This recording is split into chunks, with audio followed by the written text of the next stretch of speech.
Oke, halo guys, Mas Brother, jumpa lagi dengan saya di Barca Channel. Di video kali ini, saya akan mempraktekkan gimana caranya kita mengemudi di belokan yang langsung menanjak ya. Belokannya cukup nekuk ya, cukup berbelok. Nah, juga langsung nanjak. Nah, ini tidak seperti halnya kita mengemudi di belokan biasa atau di tanjakan biasa ya. Ini ada beberapa hal yang perlu teman-teman siapkan sebelum teman-teman berani melewati kondisi jalan yang seperti itu. Bagaimana caranya? Apa saja yang harus dipersiapkan? Ini dia. Oke, jadi yang harus teman-teman siapkan ya sebelum teman-teman main langsung menuju ke TKP yang sudah saya gambarkan tadi ya. Yang pertama, teman-teman harus mempelajari dulu yang namanya teknik stop and go.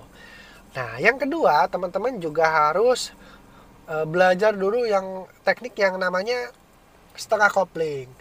Nah, kok ribet amat, kok mesti harus belajar dulu dua hal yang satu ini, dua hal ini gitu ya. Sebentar, apa posisi saya mengganggu? Oh, enggak ya.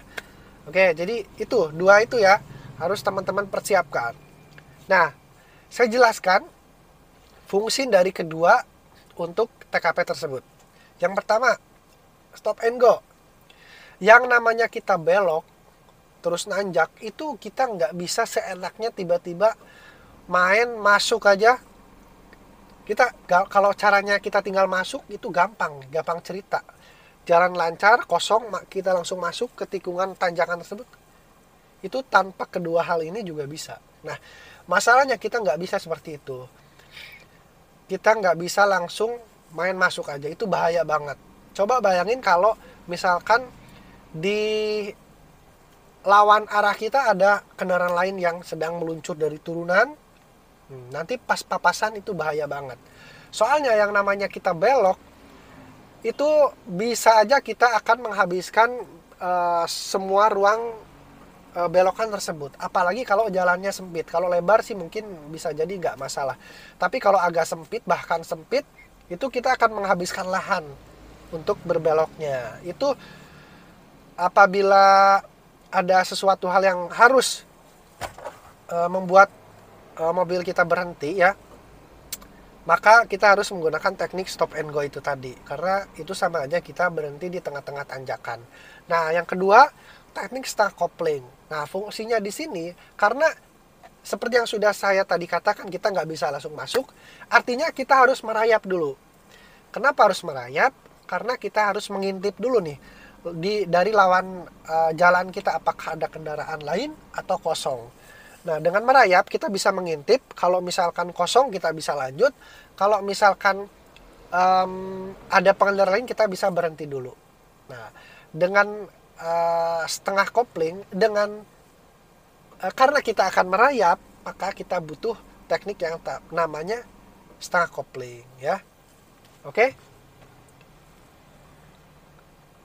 Nah, kenapa harus menggunakan, tambahan ya. Kenapa harus menggunakan teknik setengah kopling? Karena merayap di jalan datar berbeda sama merayap di tanjakan. Ya, kalau jalan datar merayap ya tinggal merayap aja. Kalau di tanjakan kita harus menggunakan teknik setengah kopling. Hanya sekedar untuk mengintip ya, bukan terus-terusan menggunakan setengah kopling, enggak. Oke, biar lebih paham, kita langsung aja menuju ke TKP.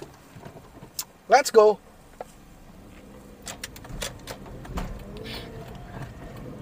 Oke, saya sebetulnya suka agak bingung untuk mencari tempat-tempat buat praktek ya, karena harus menyesuaikan dengan topik yang yang dibicarakan gitu ya, topik yang akan dibahas gitu. Nah, saya kira di depan ada jalan yang sesuai ya sama topik yang sedang kita bahas ini.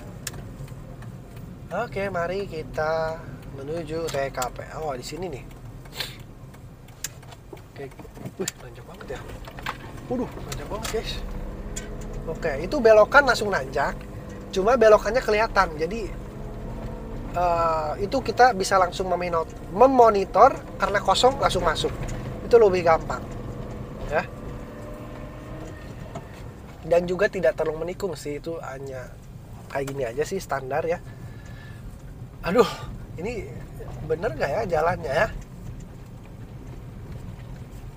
Kalau salah nanti kita putar balik ya. Saya taunya yang lewat sana tapi harus muter, tapi saya rasa kesini juga ini tembusannya ke lokasi tersebut sih, yang saya tahu gitu ya. Oke, sebentar ya. Duh, ini kok agak ndut-ndutan ya kamera. Ih, oh iya bener. Oh iya betul sekali ya, ternyata kesini jalannya. Oke. Nah, itu di depan TKP-nya. Itu di depan ya. Kelihatan nggak ya? Saya coba pakai kamera ini ya. Coba kasih lihat dulu. Barangkali dari Exxon yang kelihatan tuh, ya. Itu kesananya itu nggak kelihatan ya, kesananya nggak kelihatan. Tertutup seperti ini. Contoh lokasinya. Kita akan belok ke kiri, nanjak. Oke, kita lanjut. Pasang dulu kameranya, semoga nggak ada kendaraan lain di belakang ya. Oke. Nah, riting kanan ini sempit ya, saya sengaja contohkan yang sempit. Tuh nggak kelihatan, kesananya nggak kelihatan ya. Nah, kita harus merayap. Gunakan teknik stang kopling. Coba lihat ke arah pedal. Stang kopling. Kita cek dulu sih sana. Nah, udah kelihatan kosong. Lanjut. Kita lanjut. Nah, gitu. Itu fungsinya setengah kopling. Ya, untuk merayap, untuk memonitor jalan atau arah berlawanannya. Itu ya. Kalau prakteknya sebentar sih. Cuma materinya yang agak harus benar-benar bisa dipahami ya sama teman-teman semuanya. Oke, gitu ya. Ini sebenarnya saya beberapa kali praktik di jalan ini untuk bahan ataupun topik yang berbeda ya. Oke, mungkin cukup ya praktiknya satu kali aja karena kalau muter lagi jauh. Yang penting materinya bisa dipahami dan juga prakteknya ada gambaran buat teman-teman semuanya ya. Oke, jadi itu saja untuk praktek kita kali ini, semoga bisa dipahami dan bisa bermanfaat. Kita jumpa lagi di video saya selanjutnya. Thank you for watching. Bye.